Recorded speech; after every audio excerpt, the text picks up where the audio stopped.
Okay, Tom, let's get into it here. I guess we're now baseball.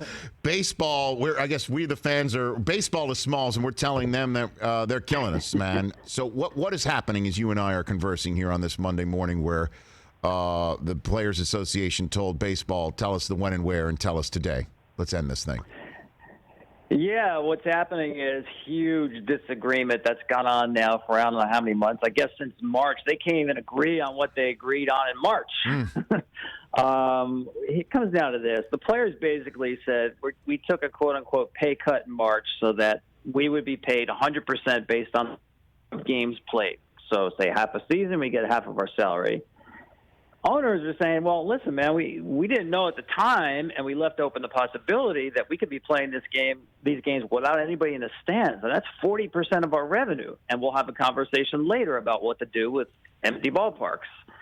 And the players basically said no backseas, like the schoolyard game, and you can't go back to that. Listen, they're so wedded to this idea. In some ways, Rich, it's very impressive that the players have really found a collective, strong voice on this issue. It's not about pension or an economic system or free agent compensation. It's very understandable. It's about a cut in your salary across the board, right? So that's galvanized them. So they've held to their position firmly that they will not take what they call a second pay cut. And driving this whole thing, kind of like, part of that March agreement, the players agreed that if they couldn't come to an agreement, the commissioner could say, all right, here's our season. We're going to play X number of games. It's going to start on this date and end on this date. They agreed to that. And based on everything we've heard, that's why the commissioner told me last week on MLB Network, we're going to have a season this year. We're going to have a season. And under their parameters, season ends on September 27th, last game of the World Series, no later than November 1st. They'll only get in about 48 games in the regular season. So that's where we're headed. Listen, it won't be the end of it because the players could still file a grievance. The owners could actually file a grievance too. But it looks like we're getting to the point where the commissioner does respond to the union by saying, okay, here's how many games we're playing. I think it's going to be 48 starting August 3rd.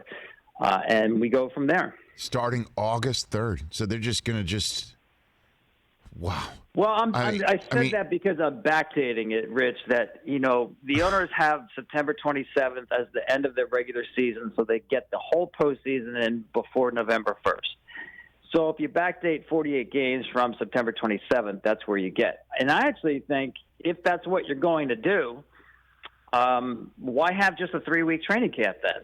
Start to get players in camp next week. This way, you'll have pitchers more stretched out and players will be more physically prepared for a season if you give them 4 weeks instead of 3 weeks.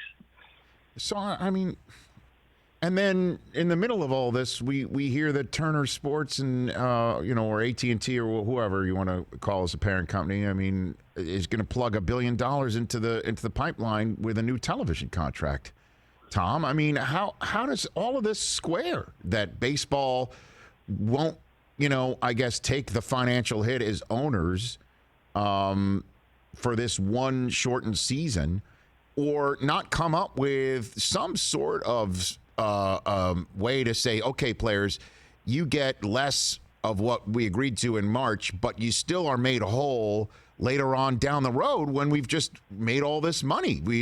Money's being put into the pipeline regardless of what happens here. How come we can't do it? There's enough smart people and business folk out there to figure this out.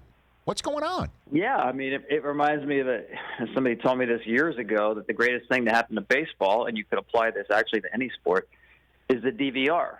So once people started time shifting their television viewing, then you just zap through the commercials. And the only way you watch commercials now is if you're watching live TV. And sports is just an incredible resource for live TV. Nobody wants to watch a game that's been tape delayed. You already know what the score is. Where's the fun in that?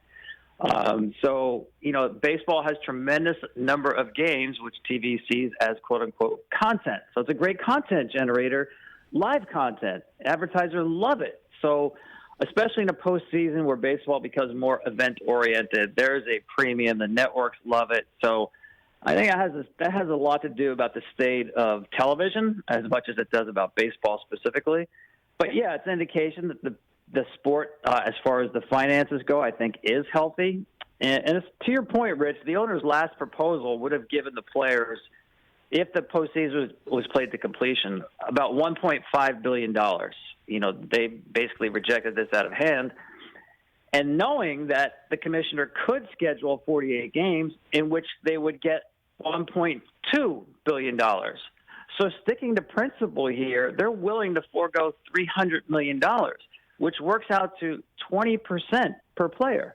So that's a virtual pay cut. So they say they don't want a second pay cut, but by allowing the commissioner to install a 48-game season, they're taking a 20% virtual pay cut. Now, it's not that simple. I understand that.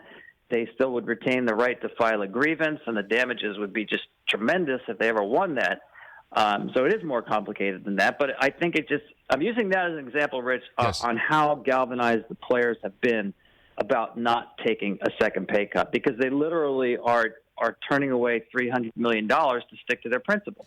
Hey, you watched all the way to the end. Thanks for that. Watch more right here.